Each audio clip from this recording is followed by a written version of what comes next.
دل کے ارماں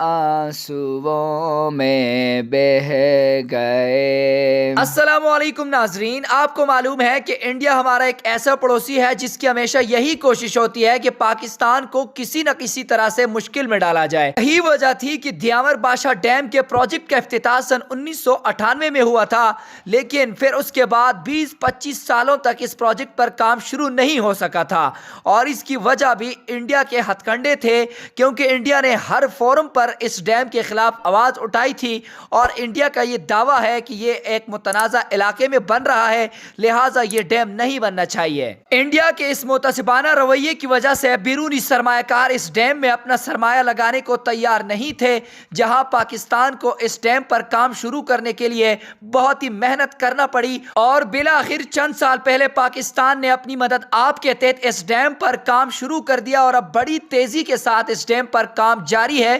بلکہ اس ڈیم کا کام اپنے تکمیل کے مراحل میں ہے۔ اس ڈیم کی کل لاگت 14 ارب ڈالرز تھی، جس کا تقریباً انتظام ہو چکا ہے، لیکن آخر میں 3.5 ارب ڈالرز کی تکمیل کے لیے اب بھی پاکستان کے پاس کمی ہے، جس کے لیے اب پاکستان کوشش کر رہا ہے۔ 3.5 ارب ڈالرز کی ضرورت آئندہ 3 سالوں میں ہے، لیکن 1 ارب ڈالرز کی ضرورت اس ڈیم کے لیے فوری طور پر تھی، جس کا پاکستان کے پاس کوئی بندوبست نہیں تھا۔ لیکن ایک اچھی خبر آئی ہے کہ چند ماہ پہلے جب نگران وزیر اعظم انوار الحق کاکڑ نے کویت کا دورہ کیا تھا، تو اس دورے میں کویت کی جانب سے اس ڈیم کے لیے 1 ارب ڈالرز کا اعلان کیا گیا ہے، لہٰذا اس ڈیم پر اب کام رکے گا نہیں، بلکہ اپنے مقررہ وقت کے اندر ہی یہ مکمل ہونے والا ہے۔ پاکستان کو ایسے ہی ہر کام میں اپنے پاؤں پر کھڑا ہونا ہوگا، تبھی یہ ملک اوپر اٹھے گا اور ترقی کرے گا۔ پاکستان میں اس سے بھی بڑے ڈیم یعنی کالا باغ ڈیم پر بھی کام شروع ہو چکا تھا، لیکن پھر وہ روک دیا گیا اور ابھی تک شروع نہ ہو سکا،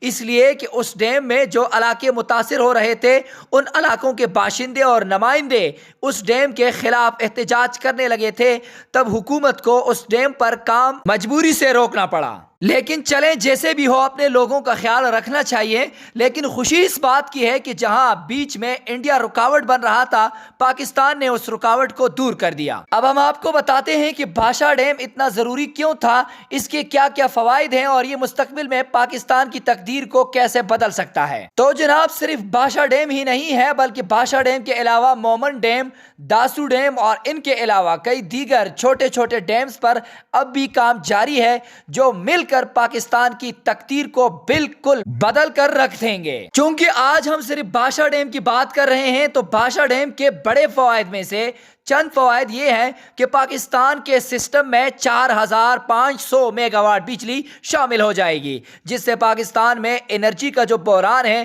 وہ بہت حد تک کم ہو جائے گا، بلکہ باقی ڈیموں کو ساتھ ملائیں تو پاکستان میں جو بجلی کی پیداوار ہے وہ سرپلس ہو جائے گی۔ ایک اور فائدہ اس ڈیم کا یہ ہے کہ اس ڈیم میں ہماری آنے والی نسلوں کے لیے بہت بڑی مقدار میں پانی ذخیرہ ہوگا۔ سنیے جناب، اس ڈیم کے ارد گرد بڑی تعداد میں درخت لگائے جائیں گے، یعنی درختوں کی تعداد میں اضافہ ہوگا، جس سے ماحول پر بہت ہی مثبت اثرات پڑیں گے۔ کیونکہ یہ ایک بڑا ڈیم ہے، لہٰذا اس میں جو پانی ذخیرہ ہوگا، اس سے آبپاشی اور پینے کے بڑے مقاصد حاصل ہو سکتے ہیں۔ اس ڈیم کا ایک بڑا فائدہ آپ کو بتا دوں، اور وہ یہ ہے کہ جب یہ ڈیم مکمل ہوگا تو اس سے تربیلا ڈیم کی عمر میں 35 سال کا اضافہ ہو جائے گا، یعنی تربیلا ڈیم کی اگر عمر 100 سال تھی تو اب 135 سال عمر ہو جائے گی۔ دریائے سندھ میں اس سے پہلے کافی سیلاب آتے رہے ہیں، لیکن اس ڈیم کی تکمیل کے بعد اب دریائے سندھ میں سیلاب کے خطرات کافی حد تک کم ہو جائیں گے۔ پاکستان جہاں ماحولیاتی تبدیلی سے متاثر ہونے والے ممالک کی فہرست میں ہمیشہ ٹاپ 10 پوزیشنز میں ہوتا ہے،